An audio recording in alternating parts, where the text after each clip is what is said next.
Well, today's episode, I'm just going to wing it today. You know what I mean? There's going to be a lot of good things we're going to talk about. But first, we're going to review what took place in the conclusion, who will make it to the finals this coming Wednesday for Best of the Super Juniors. And I have to say, I did not expect it, but this seems like it's going to be an amazing match in the future we're going to see. But, however, I will reveal what took place in Final Battle, which is the last pay per view with Ring of Honor. As we all know, things are coming to an end. Many wrestlers will lose their jobs, but we do know they are going to be okay afterwards. And everything else after that, maybe I'll throw in maybe New Japan Strong. Don't know. But like I said, I'm just going to wing it right now because by the time I upload this video, the titles will be over there and it will be more explanatory for everyone. But for now, let's get started with another episode of the Leader Wrestle Zone.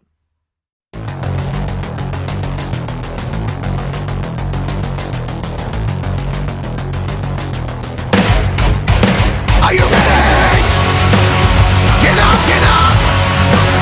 Get up, get up! Get up, get up! Get up, get up! Get up, get up! Get up, get up!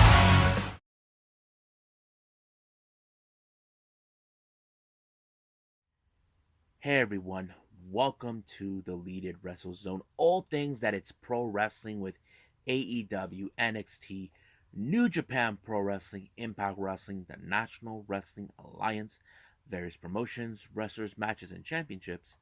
I am your host, Jay, right here. So, right now we're in day 11 of Best of the Super Juniors. This is the conclusion. Who will go to the finals in the Best of the Super Juniors? However, this has become one of the most interesting events I've ever watched. However, I was a bit of surprise with one of the wrestlers who actually made it to the finals. Now, there are two competitors they announced, but one is the one that I did not expect, but it's a good one. But enough of me talking, let's get to the matches. And FYI, I will not be doing the young lions, as you know, it's the same old story. So, just to let you guys know.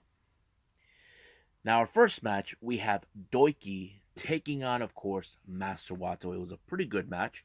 Um, at first, I wasn't know what to expect, but because some of these wrestlers may have finished what they have in the Best of the Super Juniors, but it took a lot of will to prove for Doiki. As you know, I always considered Doiki the most dangerous wrestler, but he hardly gets have any good wins in the tournament, which is okay because if you're a big Doiki fan, and you guys would know that. But Doiki pulled up a good win against um, Master Wato when he pulled the Tiger Suplex on him, which was amazing, or the German Suplex, however you call it. So he won his match on this one. Next match, we have Bushi versus Yoshinobu Kanemaru. Now, these two guys, they're no strangers to each other. They have faced each other both in singles and tag team competition. But the real question is, how can this will end? Well, Kanemaru will try to be the wisest one, try to take out Bushi before the start of the belt. But Bushi, who refuses to stay down, was able to pull it off and put Kanemaru in his place in some sort of a locked knee joint or something. I don't know what it was, but he forced Kanemaru to tap out, which is a disappointing loss for Kanemaru. But Bushi is the one who lost. Won the match. Sorry about that. Next up, we got Taiji Shimori taking on Ryusuke Taguchi. This was a very interesting match because Taichi is not the kind of guy who likes to have a little fun. He's all serious. He's all about making wins. That's who he is, and I've witnessed that many times over. Whenever since he joined Bullet Club, and he never plays around, or unless he has El Fantasmo doing his little job for him to weaken his opponent. But it did not go that way. He did the little dance, something that I think Taguchi would do. I'm not sure, but I don't think Taguchi take that likely. But Taguchi finished him off with the hip attack right on him, and boom, it was already over right from there. So I don't know what Ishimori was thinking, but he should have taken him so seriously because Ta- Taichi is a very unique individual as a wrestler. Don't underestimate him. He may be a guy who likes to play a little, have a little fun, but there will be times he actually takes things a little serious. Now, this next match, I have to say, this is my favorite match because I was expecting it, but I did not expect it on this particular day. And it was the match I was hoping for. These two guys were former tag team partners, former members of the same. They were part of the same. One of them was a member of the same faction. I'm talking about Sho versus Yo. Yes, folks. Part two in their little battle that they have. As you know, Sho betrayed Yo during their the junior tag team tournament that they had, and Sho betrayed him. But this is before he actually joined Bullet Club. Now Sho has been trying to say, "Yo, do yourself a favor, retire. You're useless. You don't belong here." Now, when he thought he got rid of him, he came back. But of course, Sho didn't take it lightly. But I don't think he expected his match with Yo was going to come any sooner. He was the last person he wanted to come across. But Yo, he always comes out with the purpose. But this time, he came out with the purpose to end Sho, to stop his momentum. Sho has been trying to win his tournament, the matches ever since then. As you know, he's been using that little monkey wrench, but it didn't have no veil. But this time, somehow, some way, Yo did not give up. But at one point, when he knew things were not going his way for Sho, the other members of House of Torture showed up. Both Evil, Yujiro, and Dick Togo showed up. But luckily for Yo, his stablemates Yoshihashi and Hiroki Goto show up to give him the helping hand. But they encourage Yo to finish him off, to get this done, win the match. And you probably would have expected that Sho was going to somehow sneak this one. No, he pulled it off beautifully. He actually got him good. Yo won the match with his finisher. I don't know what he called it. It's kind of like similar to the Paradigm Shift or Death Rider, but it was great, and he actually beat him. But Sho, his time to prove that this is his show has come to an end. But however, that doesn't end there. We'll get to the end. Now, the next match, we got the same people who have the start of the name L on both sides. I'm talking about El Fantasmo and Desperado. However, this was a pretty good match I enjoyed. Desperado, as you know, he is trying to do whatever he can to make it to the finals so he can win the tournament, so he gets to pick the opponent for in Wrestle Kingdom. And that is something that it was on the go. But Fantasmo, he is trying to get to the top.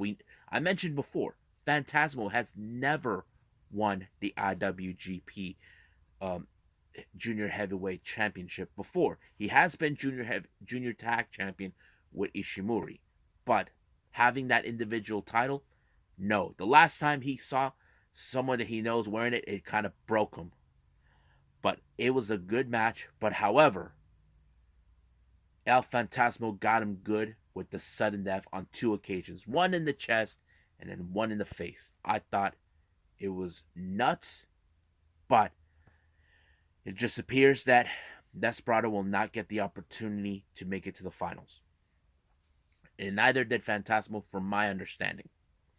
However, the main event, this was the conclusion, who was going to make it to the top. And this one helped. We have Robbie Eagles, the former IWGP Junior Heavyweight Champion, also currently the IWGP, one half of the IWGP Junior Heavyweight Tag Team Champions with Tiger Mask, take on, of course, the Time Bomb, Hiromu. I thought this match was great. You can tell from the desperation. Now, as you know, Hiromu is one of the fan favorites in this tournament. So basically, this was a desperation for Robbie Eagles to regain what he lost to Desperado, but these two guys are tough as nails, as you can tell. But when Hiromu had him right where he wanted, Robbie Eagles did everything in his possible to get out of it, but it was too late. It was done. So Hiromu won the match.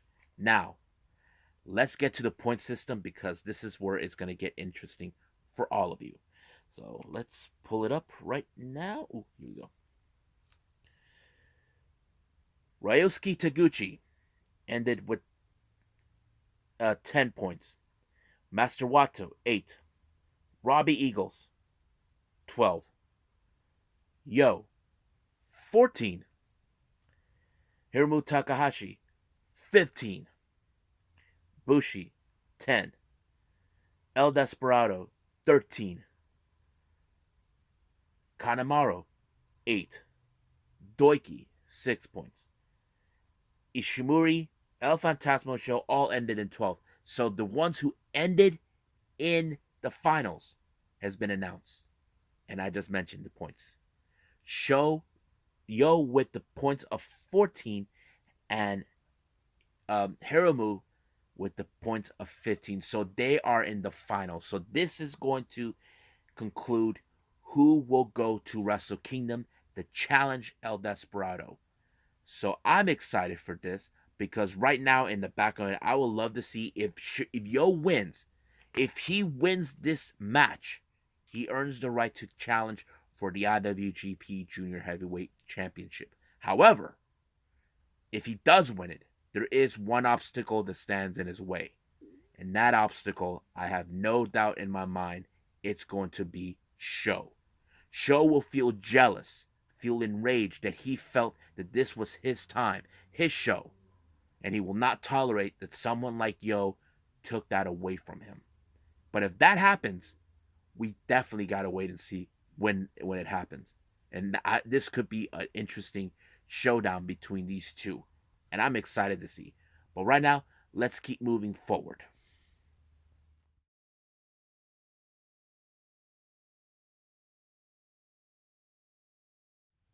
Well, it's an end of an era in Ring of Honor.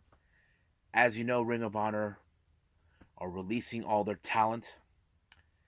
And of course, this is like their last hoorah, one of their biggest pay-per-views I've ever seen. I enjoyed it. Match after match. It's funny that now these guys can, whoever winning, they have their championship matches, they get to take home those titles with them, which is kind of cool. But let's just enjoy what we saw. So let's talk about the first match. We have two guys who are familiarized with each other. They wrestled all over the place. It's mostly down in Mexico. We're talking about Dragon Lee and, of course, Rey Horus. This match was pretty good. Very spot on. More of the Lucha Libre style that those who love Lucha Libre. You know, I grew up watching that, as a kid. And I thought it was pretty darn good. But I think the one thing that Rey Horus, he may be the fastest guy we can see. He is very quick. Is that he probably couldn't dodge that knee thing, whatever the commentators called it. I think he might have did it maybe 2 or 3 times. I'm not sure, but that sealed the deal for him to win the match. Our next match, this is for the ROH World Television Championship. In a 4-way match, we have Joe Hendry, who was originally supposed to be in Ring of Honor last year, but because of the pandemic, he was unable to do so. And then, of course, we have Silas Young, who has won this title in the past. And then there's Red Titus. And then finally, the champion, Dalton Castle. The match was pretty amazing. I think it was a very interesting one because we know one of these guys is going to walk out, leaving this title back home with them. And that's what the whole thing was about. But however, Joe Hendry decided to use the title to win it by using it as a weapon. But however, Dak Draper, who was in the commentary watching this, could not allow Joe Hendry to get himself to use something like this, so he got in the way. But however, the surprising wrestler who pulled off the victory was none other than the professional himself, Red Titus. This was like a long time in the making. He is one of those guys who've been in Ring of Honor for a long time. I think maybe 16 years, and he's going home with the ROH World Television title, and that's probably going to be one of the best things. And I know his kid is going to love it. Our next match, it's for the ROH Pure Championship. Now, this is one of those titles I was introduced last year, and I never heard of it. But learning more about it makes me be more interested in this particular match. This is between the Mecca Brian Johnson taking on Josh Woods, and this is one of those matches where the Mecca believes that this title is rightfully belong for him. But here's the thing: the way this story was built, Brian Johnson, he's always talks about there's been rule breaking. Well, he's the one who breaks all the rules, and that's what the whole thing was about. But however, no matter what he tried to do, he was even sneaky enough to use like some sort of like similar to a brass knuckles and try to win the title. It did not work. Like, he already is in that position where, what do I need to do to put this guy away? Well, it didn't happen. He was already worn out until Josh Woods put him in the German suplex. 1, 2, 3, and it's, oh no, it did not happen that way. My bad. He put him in some sort of like similar to the silencer, but instead of the ground, he had him up in the turnbuckle on the top. He was lifting him up until finally he passed out. So the ref called the match in favor of Josh Woods to win the match. The Mecca was done. This next match, this is a feud that went back for months, I think, or a year, depending how you remember it. This is between two former friends, now enemies. This match has been dubbed as Without Honor match. This is between Kenny King, member of Los Ingobernables, La Facción Ingobernable, taking on the leader of Shane Taylor Promotions, Shane Taylor himself. These two guys known each other for many years. Shane Taylor was dubbed as the little brother to Kenny King until Kenny King cost him the Ring of Honor World Championship against Rush. And this is like a payback match. And I think this is one of those matches where how far are they willing to destroy each other? There were a lot of toys they were using. Tables, ladders, chairs, all of it. It was like a TLC match type. But however, I think the best moment is when Kenny King was at the mercy of Shane Taylor. He begged him, take the shot, take it. So he actually did. And that's how he won the match. He took the shot. So basically, Kenny King, you put yourself in the position where you wanted him to take you out. You thought probably he thought he wasn't going to take it, but he did. And that's what happened. So Shane Taylor got his payback, and it was a pretty good match to enjoy. Our next match is the ROH, the Ring of Honor World Women's Championship, with challenger Willow Nightingale and, of course, the prodigy and our current champion, Roxy. Now, this is one of those matches where these two have come across. Willow Nightingale was involved in the tournament, but she never made it to the finals until Roxy did. But this is one of those matches where, of course, Willow Nightingale already knew exactly what Roxy was going to do. She knew what move she was going to plant, what she was going to do. And of course, both women put all their best at each other until Roxy put the code Rock into Willow, allowing herself to win up and retain the title.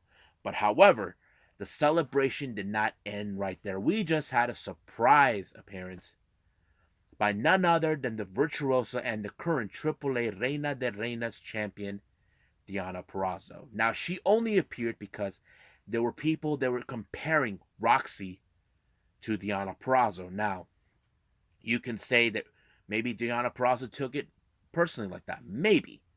But however, when it comes to championships, that is the one thing that Deonna Purrazzo is on her mind. She wants to obtain all the gold. She's like the new female version of Kenny Omega as the belt collector. As you know, Deonna Purrazzo recently lost the Knockouts Championship to Mickie James, and she has another opportunity on January 8th at Hard to Kill. And she's offering Roxy a chance to challenge her for that particular title, the women to challenge her. So Roxy accepted it without hesitation. So I think you probably ask yourselves, what did she got herself into? Well, I don't know, but hopefully we get to see that match. Our next match is an 8-man tag team match. On one corner, we have Rocky Romero teaming up with 3/4 of the members of. Hold on.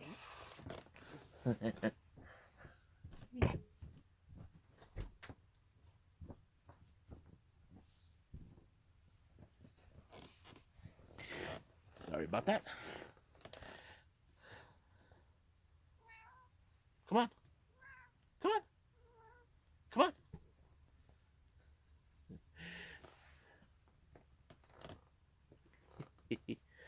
Say hi. Say hi. Yeah. Sorry, folks. She just wants to be here with me. Anyway, what was I? Oh, yeah. Anyway, we have Rocky Romero with 3/4 of the members of Violence Unlimited, Brody King, Tony Deppen, and Homicide. Chris Dickinson was there on the corner, but however, he was not cleared to wrestle, taking on the members of the Foundation, led by Tracy Williams, being accompanied by Eli Ism and Taylor Rust, and then, of course, Control Your Narrative, EC3. This match was like a brutal match. However, Homicide will always be Homicide. Not to mention he wore the same kind of outfit that he wore on the very first Ring of Honor event. And I thought that was very memorable. But however, it was a very interesting match to watch because this is more like, okay, Violence Unlimited. They have no honor. It's all about violence as any way possible. But it was Brody King that pinned Eli, allowing themselves to win the match. But however, in the post-match, EC3 put out a promo talking to Eli, talking all of this about corporations and all that. But here comes Dak Draper and the Mecha Brian Johnson try to confront him, like try to tell him to shut up. But however, EC3 told Brian Johnson, "You lost one of the biggest matches of your career. You're going home with nothing." So basically, it's more like he's setting up something else. He even put out the phrase, "Control your narrative." So basically, he has a new catchphrase. And then he goes out to say, "Release the Titan." And the Titan turned out to be someone we did not expect. I personally didn't expect him to show up. We knew he was released not too long ago. I'm talking about former WWE Braun Strowman, now calling himself the Titan. They decimated those who were in the ring. Dak Draper, Eli, including Brian Johnson. So basically, whatever this story is building up, it looks more like EC3 has other plans. So basically, they're starting like a rebellion, the call to arms against guys who destroyed the business. Basically, he's viewing Ring of Honor as the corporate stooges ruined Ring of Honor, and now it's time to call for arms. I don't know where they're leading with that, but I thought it was pretty amazing to see. Our next match, it's for the Ring of Honor World Tag Team Championships. We have the Briscoes, 11-time tag team champions, Mark and Jay, taking on a team that has held these titles in the past. They are the OGK, Matt Taven and Mike Bennett, being accompanied by the First Lady of Wrestling, Maria Kanellis, Mike Bennett's wife. I thought it was classic, and it was a pretty good match. So they tried every move.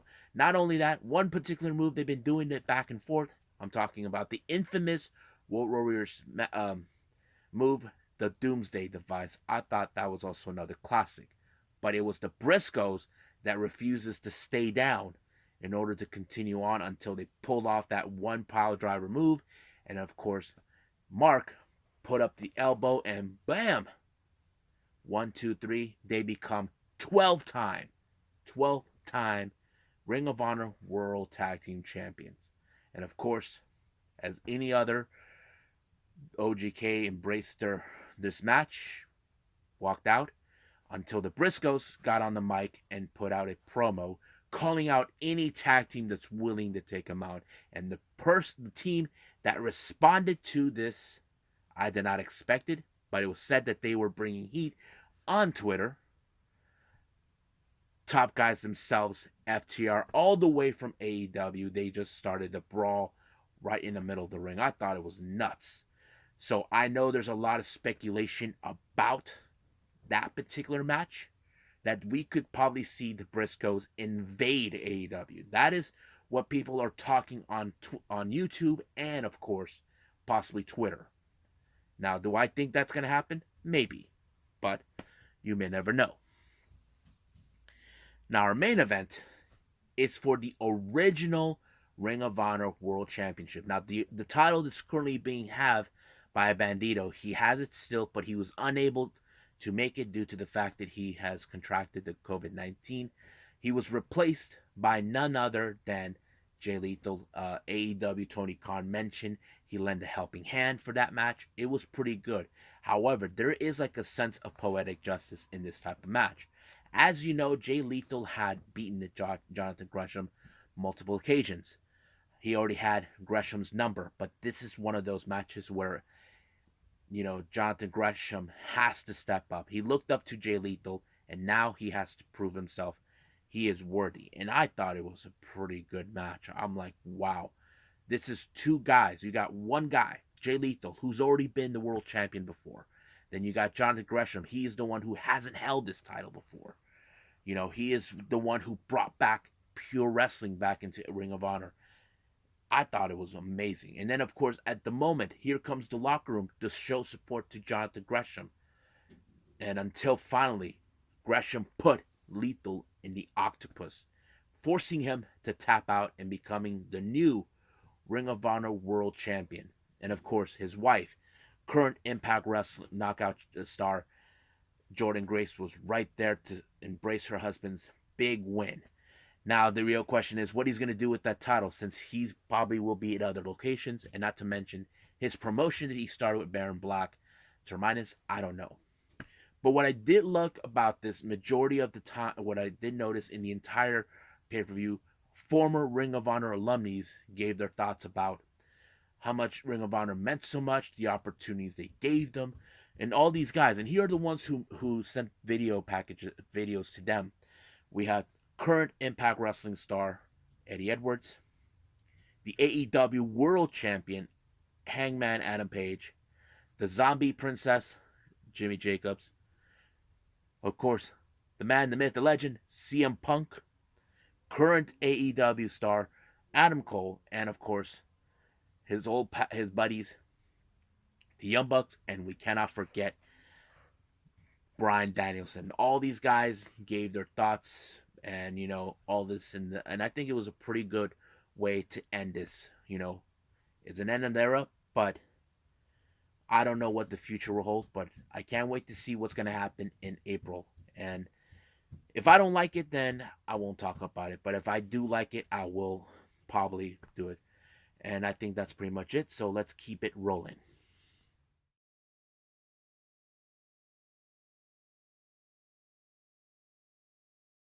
Okay, so the last thing I'm going to review for all of you, this is also one of the latest events coming from New York-based promotion House of Glory, or you may know it as Amazing Reds promotion. They had their recent pay-per-view called For the Glory. This was taking place 1 month after the previous Born Again, where a Red was supposed to face against Malachi Black, but hours prior, before the event started, it was revealed that the match between Amazing Red and Malachi Black was postponed. However, Malachi Black was in the ring, and he has an opponent, one that I believe was a pretty good one for the night. But let's start from the beginning of the event. This one started with a 6-way scramble match. Now you know how scramble matches are. We had Smiley versus Mantequilla versus Nolo Kitano versus Encore versus Ryan Burgundy versus representing House of Glory PD, Joey Silver. So This match, it could have gone any way possible. Now, Mantequilla, from what I'm hearing, he is the master in scramble matches. Um, the only one who seems like who just cares about winning, doesn't care like in every way, is Smiley. But it was pretty good. But it was Mantequilla who did like some sort of like a frog splash type maneuver and landed on Joey Silver to become the winner of the night. So it was good. Mantequilla seems like the fan favorite down in House of Glory. Our next match, we have Charles Manson, the most evilest person, taking on another member of the House of Glory PD, and what's his name, Evander James. Now, this particular match, it was going straight to Mason, but however, um, members of the HOG PD were able to divert certain situations, but however, Mason got away with it by spitting water in James's face in order to put him in a guillotine type submission to force him to tap out.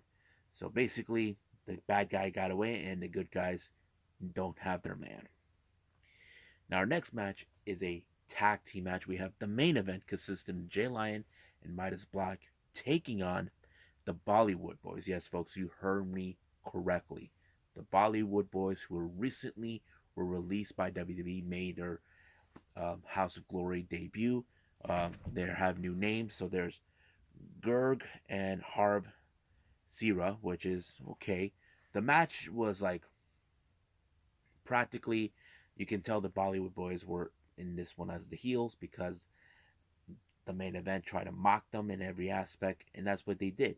But it did not stop them from winning because it's been mentioned that they're looking for the right competitors that would challenge the Lucha Brothers, who are currently the House of Glory tag team champions. So the main event, or seems like the one team that are in everybody's discussion. And of course, it was the main event that won the match when they pinned.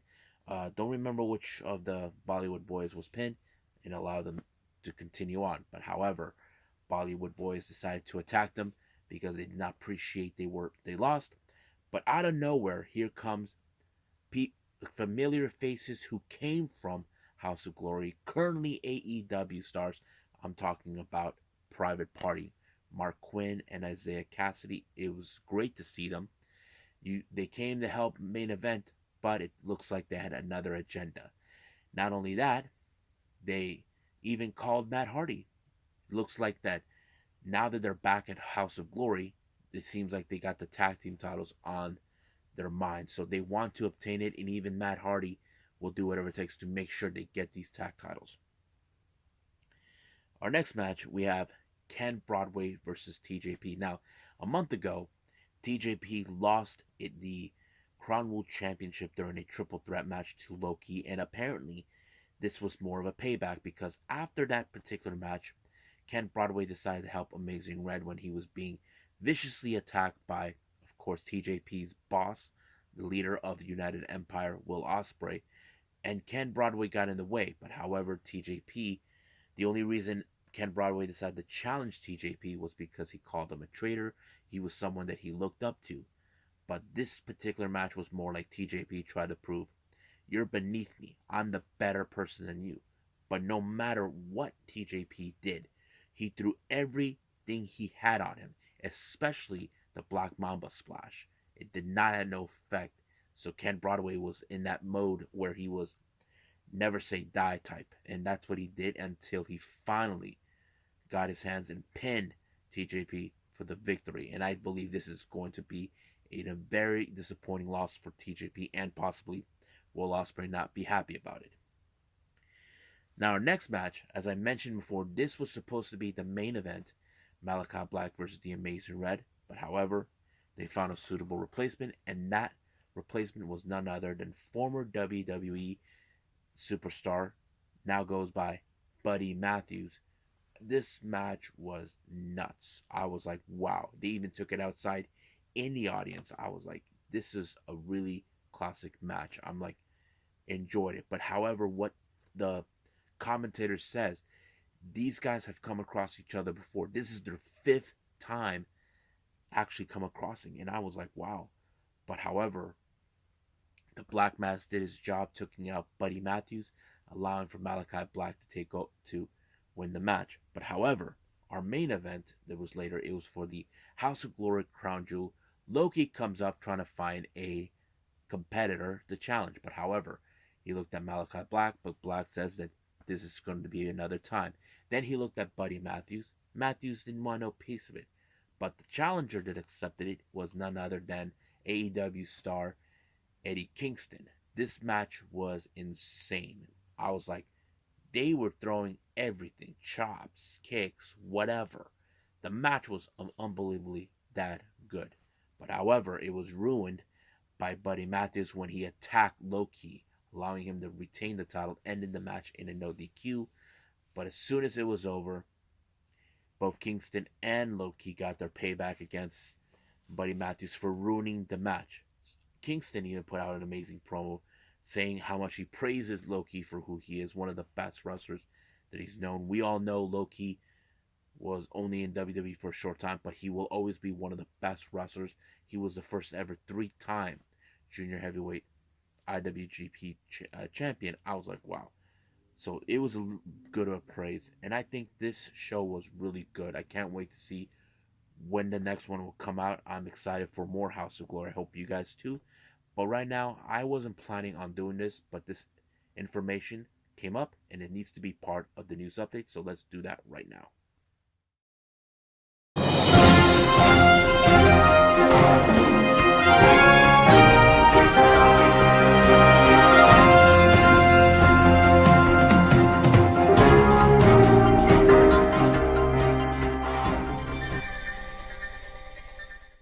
Okay, guys, so I got two news updates for all of you. The first one is from a female Joshi wrestler named Sumire Natsu, or in backwards, I like to call it this way, Natsu Sumire.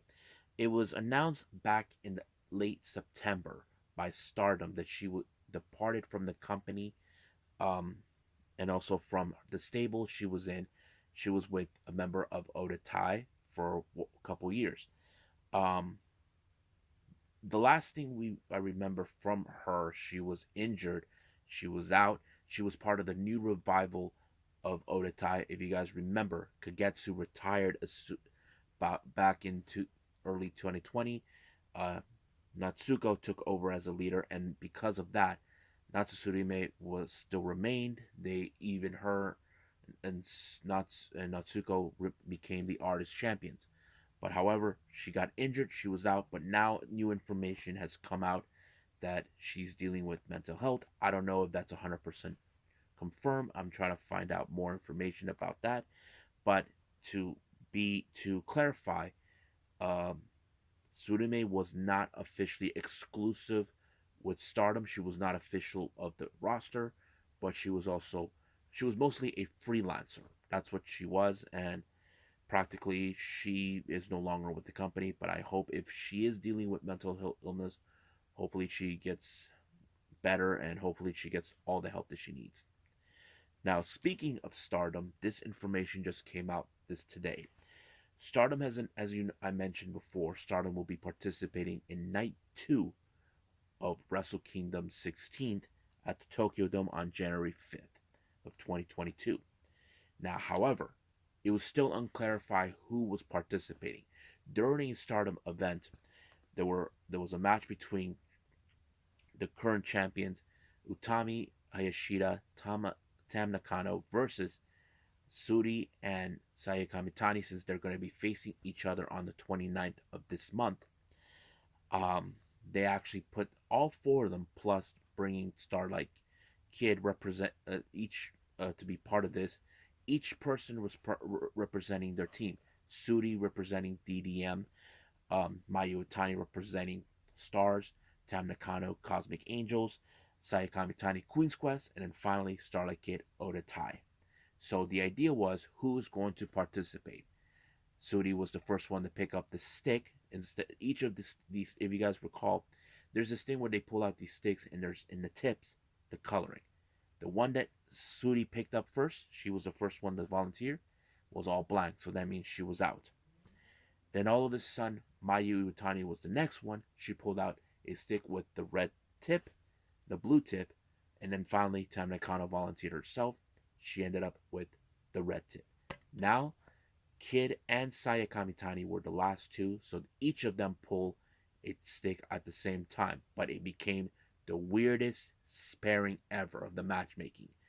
It turned out, once again, Starlight Kid will be teaming up with Mayu Utani, reviving the old MK sisters, which is going to be very interesting. And of course, Saya is teaming with Tam Nakano, who her one time she was her protege, now and also she's her foe for the upcoming event. So this is going to be an interesting matchup.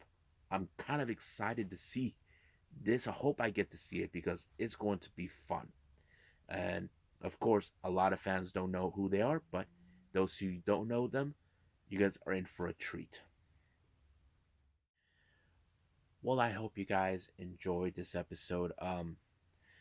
I did not expect I was going to do all these shows, which currently happen on the same day. I'm talking about the Best of the Super Juniors concluding the final two participants in the finals, uh, witnessing the end of an era with Ring of Honor in Final Battle, and of course, For the Glory by House of Glory. I'm happy that I get to see this in real timing. Of course, giving you guys some news updates. But however, there's more to come. Coming up, we got possibly this could be the conclusion. Who will be the final two teams that will go to the finals on this Wednesday in the World Tag League? So we will see that in the next one. And also going to review a recent event by Game Changer Wrestling, So Alive, and also some one from Joshi Promotions, Sandai Girls, that took place back in near mid November, and of course Mission Pro Wrestling back in August. So I'm excited to review all of this for all of you guys. But for now, I'll see you guys in the next DWZ time. Same DWZ channel. I must bid all of you adieu. So, goodbye. And have a nice day. Bang.